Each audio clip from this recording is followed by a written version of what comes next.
Hello, good morning students. चलिए अपनी next topic start करते हैं, यूज ऑफ एडवर्ब क्लोज। अब तक हमने कॉम्प्लेक्स सेंटेंस में नाउन क्लोज पढ़ी, एडजेक्टिव क्लोज पढ़ा और अब हमारा जो थर्ड टॉपिक है, जो कॉम्प्लेक्स सेंटेंस बनाने का भी लास्ट टॉपिक है, उसे कहते हैं एडवर्ब क्लोज। जैसे कि आप पढ़ रहे थे कि कॉम्प्लेक्स सेंटेंस वो होते हैं जिनमें एक प्रिंसिपल क्लोज यानी एक मुख्य उपवाक्य होता है और शेष अदर जितने भी होते हैं वो एक भी हो सकता है, दो भी या ज्यादा भी, तो वो सबऑर्डिनेट क्लोज होती है। यहाँ पर हमने देखा कि सबऑर्डिनेट क्लोज किसे कहते हैं, क्योंकि जब हम दो सेंटेंस को जोड़ते हैं तो प्रिंसिपल क्लोज तो वही की वही आ जाती है सेंटेंस में जो हमें दी जाती है, ठीक है। लेकिन जब हम सबऑर्डिनेट क्लोज लिखते हैं तो उससे पहले हम कोई ना कोई कंजक्शन का यूज जरूर करते हैं। तो उसी के लिए हम सीख रहे हैं कि कौन सा कंजक्शन यूज किया जाए, ठीक है स्टूडेंट्स। तो सबऑर्डिनेट क्लोज के तीन टाइप्स हमने बताए थे, एडवर्ब क्लोज, उसमें लास्ट पार्ट है, ठीक है। पहली नाउन क्लोज थी, दूसरी एडजेक्टिव क्लोज और तीसरी एडवर्ब क्लोज। तो चलिए आइए सीखते हैं कि एडवर्ब क्लोज कहाँ यूज होती है। एडवर्ब क्लोज किसी दूसरे वाक्य में आए वर्ब, एडजेक्टिव या अनदर एडवर्ब की विशेषता बताती है। ये वही डेफिनेशन है जो एडवर्ब की होती है, क्योंकि एडवर्ब क्या होती है, एडवर्ब से कहते हैं कि किसी वर्ब की, एडजेक्टिव की या हमें जैसे कि अनदर एडवर्ब की विशेषता बताती है। तो एक सेंटेंस में एडवर्ब, वर्ब या कोई एडजेक्टिव दिया होगा और दूसरे सेंटेंस में उसकी कोई विशेषता दी गई होगी और उस विशेषता को ही हमें एडवर्ब क्लोज बनाकर कंजक्शन लगाकर दूसरे सेंटेंस के साथ ऐड करना होता है, ठीक है। तो जब यहाँ पर हम दो सेंटेंस को जोड़ेंगे तो कौन कौन से ऐसे वर्ड कंजक्शन हम लगाएंगे, इसमें सबसे पहले दिया गया है टाइम को बताने वाले वर्ड्स। ऐसे शब्द इसमें हम लेंगे जो शब्द टाइम को बताते हैं, क्योंकि जब हम दो सेंटेंस को जोड़ेंगे तो हमें ये नहीं पता होता हम कौन सा कंजक्शन लें, ठीक है। तो अगर सेंटेंस में टाइम बताना, समय के बारे में कोई इंडिकेशन दिया गया है, टाइम से रिलेटेड पहले सेंटेंस में कोई बात बताई गई है, तो जब हम दूसरे सेंटेंस के साथ पहले को ऐड करेंगे तो हम इस तरह के शब्द लगाएंगे। इस तरह के वर्ड हम यूज करते हैं when, till, with, while, after, before, यहाँ पर और भी हो सकते हैं, ठीक है। After, before, as soon as, no sooner, इस तरह के शब्द भी हम यहाँ पर टाइम बताने वाले यूज करते हैं। लेकिन ये हिंट कहाँ काम होता है, जब पहले सेंटेंस में कोई समय से संबंधित बात कही जाए तो तब हम दूसरे सेंटेंस के साथ जोड़ते समय इस तरह का शब्द लगाएंगे। तो हमारा एक एग्जाम्पल ले लेते हैं, देखते हैं किस तरीके से हम टाइम सूचक शब्दों को जोड़ते हैं। The thief saw the police, thief ने, चोर ने पुलिस को देखा, ही रैन अवे, वह भाग गया। अब इस सेंटेंस को सोचिए कि दूसरे सेंटेंस के साथ ऐड करते वक्त कौन सा कंजक्शन लगा सकते हैं। तो इस सेंटेंस को हम ऐसे भी तो बोल सकते हैं कि जैसे ही या जो ही चोर ने पुलिस को देखा वह भाग गया। जो ही यानी एज सून एज, जैसे एक काम के तुरंत बाद जब दूसरा काम हो रहा है यानी इसके होते ही, जो ही ये हुआ ये हुआ, ठीक है। तो उसके लिए हम यहाँ पर यूज करेंगे एज सून एज और नो सूनर भी इसमें यूज किया जाता है और नो सूनर। ओके स्टूडेंट्स, चलिए एग्जाम्पल बनाते हैं ना। As soon as the thief saw the police, जैसे ही चोर ने पुलिस को देखा, ही रैन अवे, वह भाग गया, ठीक है। इसी सेंटेंस को हम एक और तरीके से बना सकते हैं, वो जो तरीका है वो है नो सूनर का। और करके देख लेते हैं सेंटेंस को कैसे बनाएं। नो सूनर, लेकिन यहाँ ध्यान रखने वाली बात यह है कि नो सूनर के साथ हमेशा देन का प्रयोग भी किया जाता है, पहली।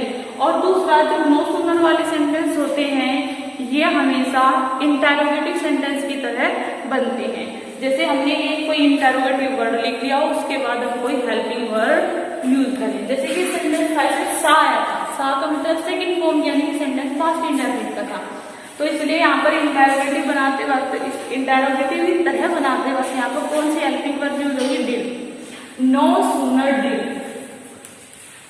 अब बाकी का सेंटेंस वैसे ही बनेगा जैसे ऊपर वाला बना था, लेकिन देन का यूज जरूर करना है।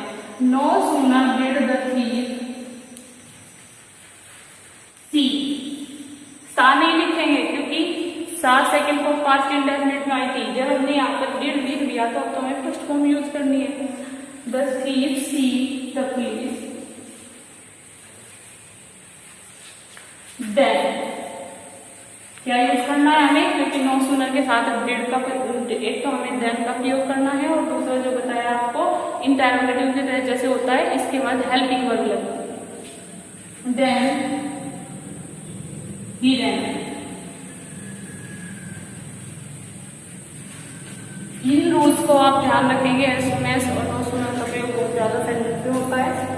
चलिए जो नेक्स्ट है हमारा example, the patient had died, मरीज मर गया। द डॉक्टर केम, डॉक्टर आए। ये सेंटेंस में भी टाइम से संबंधित है कि जब डॉक्टर आए तब मरीज मर चुका था, इस तरीके से टाइम से संबंधित है। तो इसमें भी हम क्या यूज करेंगे, या तो हम इसमें वैन का यूज कर ले, वो भी ठीक है, वो भी गलत नहीं होगा, लेकिन ज्यादा अप्रोप्रिएट क्या है, अगर हम इसमें आफ्टर या बिफोर का यूज करते हैं तो वो भी ठीक रहता है। वो हमारे ऊपर डिपेंड करता है, लेकिन सब जो यूज होगा वो टाइमिंग से रिलेटेड ही होगा। तो हम क्या लिखेंगे, व्हेन द डॉक्टर केम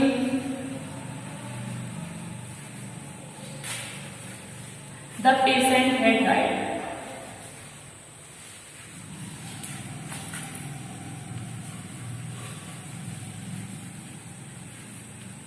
जब डॉक्टर आया तो पेशेंट मर चुका था। ठीक है, इस तरीके से भी बिल्कुल ठीक है। और इसी सेंटेंस को हम अगर आफ्टर और बिफोर का यूज करके बनाते हैं, जैसे आपने पास्ट परफेक्ट में सीखा था, सेम वही रूल अप्लाई होगा। तो आपने इसमें से आफ्टर या बिफोर का यूज करके भी बना सकते हैं। उसमें क्या होता है, जो पास्ट परफेक्ट वाला सेंटेंस होता है, जो काम पहले होता है हम पास्ट परफेक्ट में बनाते हैं, यानी कि ये काम पहले हुआ है, इसके बाद बिफोर, उसके बाद बाकी का सेंटेंस ऐसे बना सकते हैं। चलिए सेकंड है, अब है एडवर्ब ऑफ प्लेस। ये था एडवर्ब ऑफ टाइम, अब है एडवर्ब ऑफ प्लेस, यानी कि ऐसे सेंटेंस जिसमें किसी स्थान के बारे में कोई जानकारी दी जाती है, स्थान से संबंधित कोई इंडिकेशन दिया जाता है, वहां कौन कौन से शब्द लगते हैं, वहां पर हम वेयर या वेयर एवर का प्रयोग करते हैं। वेयर का अर्थ कहाँ होता है, लेकिन सेंटेंस में इसका अर्थ क्या लगता है, जहां। जैसे एक एग्जाम्पल है, अ child died on the road, एक बच्चा रोड पर मर गया। वी रीच्ड देयर, हम वहां पहुंचे। वहां से संबंधित, वहां मतलब जगह से संबंधित बात बताई गई सेंटेंस में। रोड पे एक्सीडेंट हुआ है तो उसमें अगले सेंटेंस में क्या होगा, वहां पहुंचे। जगह से संबंधित, टाइम से संबंधित बात नहीं है, तो ये वर्ड यूज नहीं होंगे कंजक्शन की तरह, ये वर्ड यूज किए जाएंगे। तो सेंटेंस किस तरीके से होगा, we reached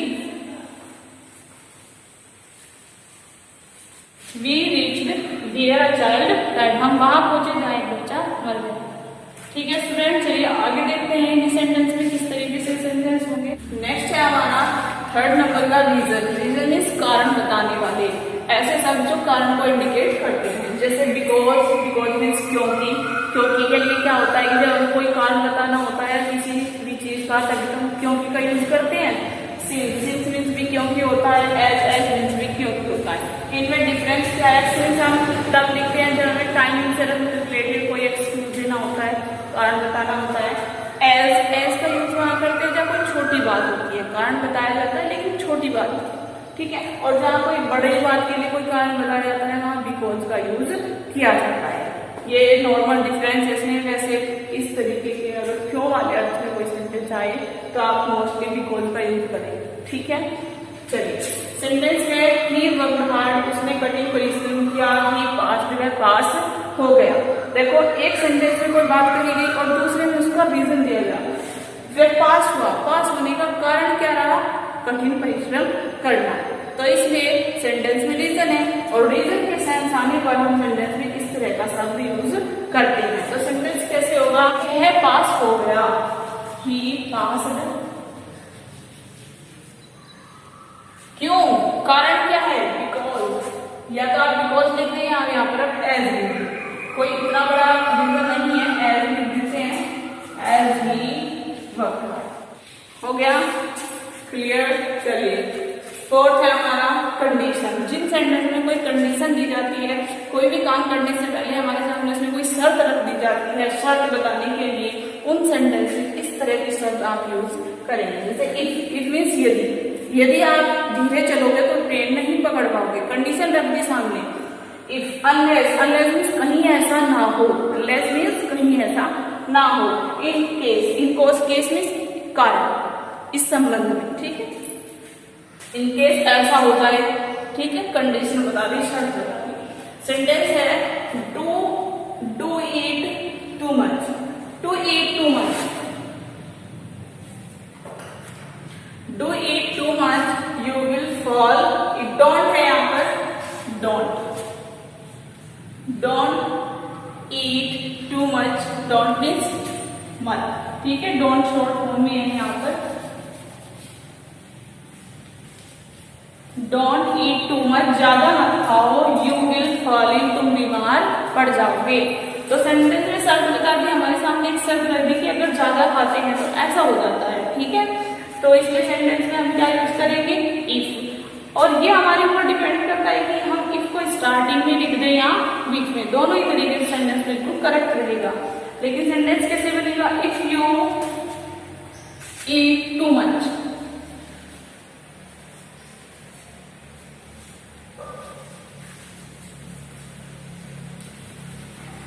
if you eat too much, यदि आप ज्यादा खाते हो, यू विल फॉल इन,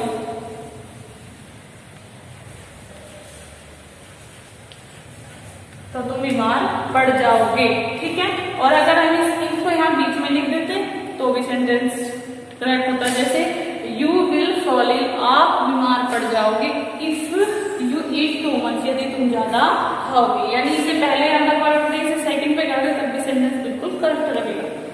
चलिए, आपको यहाँ तक समझ में आ गया होगा। फिफ्थ नंबर का रूल देखते हैं हमारा, पर्पज। पर्पज क्या होता है, पर्पज मीन्स उद्देश्य। जिस सेंटेंस में किसी काम को करने का एम, पर्पज बताया जाता है, उनमें so that, in order that या फिर लेस्ट का प्रयोग किया जाता है। लेस्ट के साथ ध्यान रखना है कि लेस्ट के साथ शुड का प्रयोग भी किया जाता है। अगर हम एक सेंटेंस में लेस्ट को प्रयोग करते हैं तो दूसरे सेंटेंस में वर्ब के तौर पर आप शुड का यूज करेंगे, इनके साथ आता है। ऐसे ही अगर आप किसी सेंटेंस में सो दैट का प्रयोग कर रहे हैं, सो दैट मीन्स ताकि, इन ऑर्डर दैट मीन्स भी ताकि होता है, लेस मीन्स कहीं ऐसा ना हो, ठीक है। सो दैट के साथ में या माइट का प्रयोग करेंगे। अगर सेंटेंस प्रेजेंट इंडेफिनिट में होगा तो आप मे का प्रयोग करेंगे सो दैट के साथ, और अगर सेंटेंस पास्ट इंडेफिनिट में होगा तो आप सो दैट के साथ माइट का यूज करेंगे। एग्जाम्पल, वॉक स्लोली, धीरे चलो, यू मे फॉल डाउन, तुम गिर जाओगे, धीरे चलो नहीं तो तुम गिर जाओगे, नहीं तो या कहीं ऐसा ना हो तुम गिर जाओ, तो उसके लिए क्या होता है, लेस्ट। सेंटेंस कैसे बनेगा, walk slowly,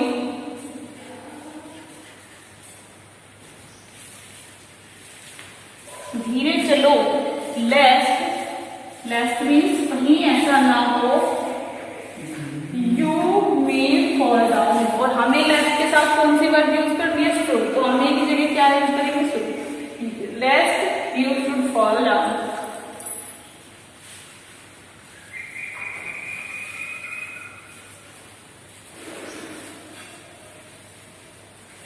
okay, I think आप समझ रहे होंगे।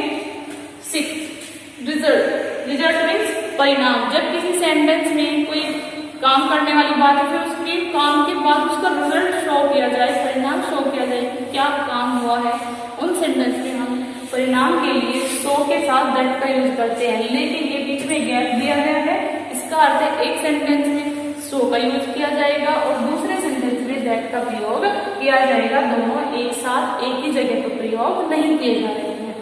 जैसे एग्जाम्पल देखते हैं, ही इज वेरी वीक, वह बहुत कमजोर है, ही कैन नॉट पास, वह पास नहीं हो सकता।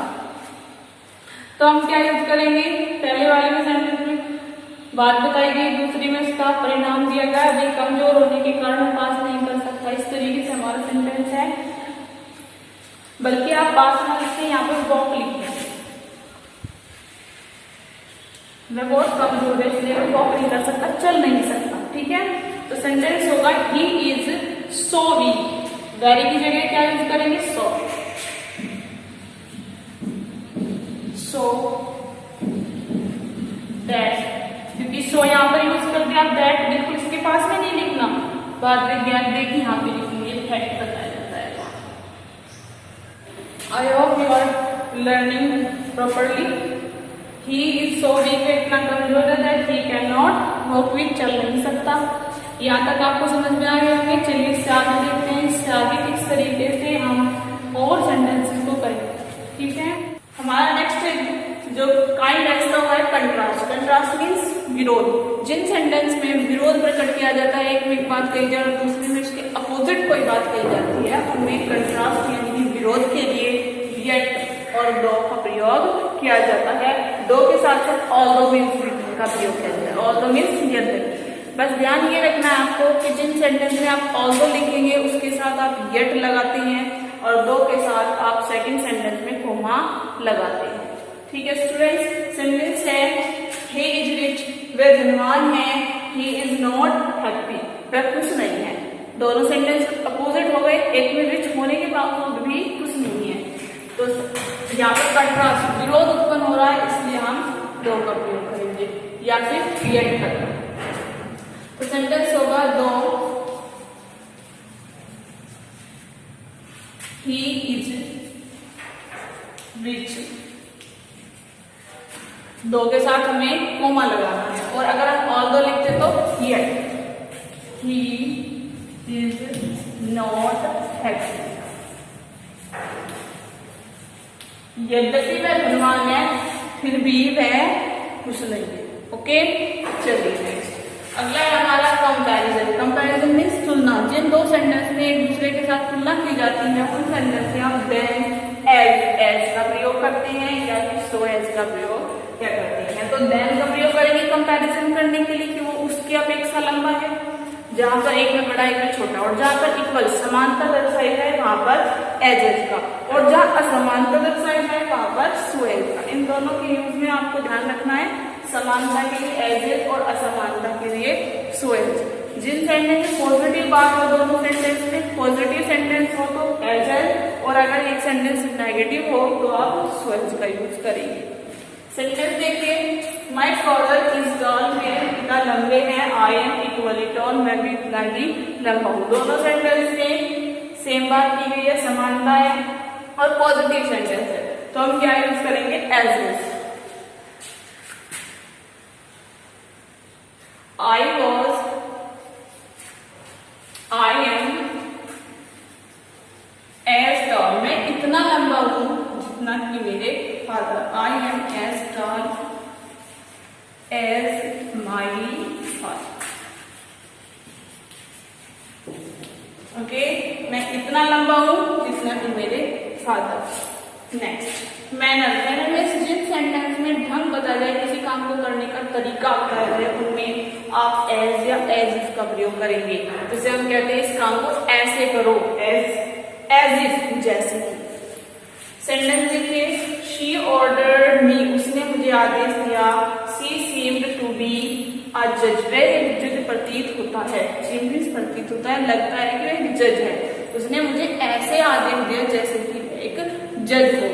तो सेंटेंस क्या होगा, she ordered me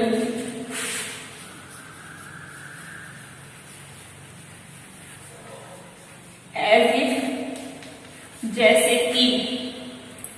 C example था हमारा, she ordered me, she seem to be a जज। इसमें हमने देखा आप किस तरीके से लिखेंगे, शी ऑर्डर्ड मी, उसने मुझे आदेश दिया, एज इफ, जैसा कि, सी वर अ जज। यहाँ पर वर का प्रयोग होगा एज इफ के साथ, क्योंकि एज इफ मीन्स जैसा कि, और वर का मतलब मानो, जहाँ काश प्रतीत हो तो वहां पर वर का प्रयोग किया जाता है। वैसे भी सेंटेंस पास्ट इंडेफिनिट का था तो वर का यूज कर दिया, एज इफ शी वर अ जज। तो इस तरीके से आप ये सारी एक्सरसाइज को करोगे। रूल्स को आपको याद भी रखना है, ध्यान भी रखना है, और उसके अकॉर्डिंग आपको सेंटेंस करनी है। आपको यहाँ पर जो कॉम्प्लेक्स सेंटेंस समझाए गए हैं, आपका लास्ट टॉपिक था कॉम्प्लेक्स सेंटेंस, यहीं पर कंप्लीट हो जाते हैं। आप इसी के अकॉर्डिंग अपनी एक्सरसाइज सॉल्व करोगे।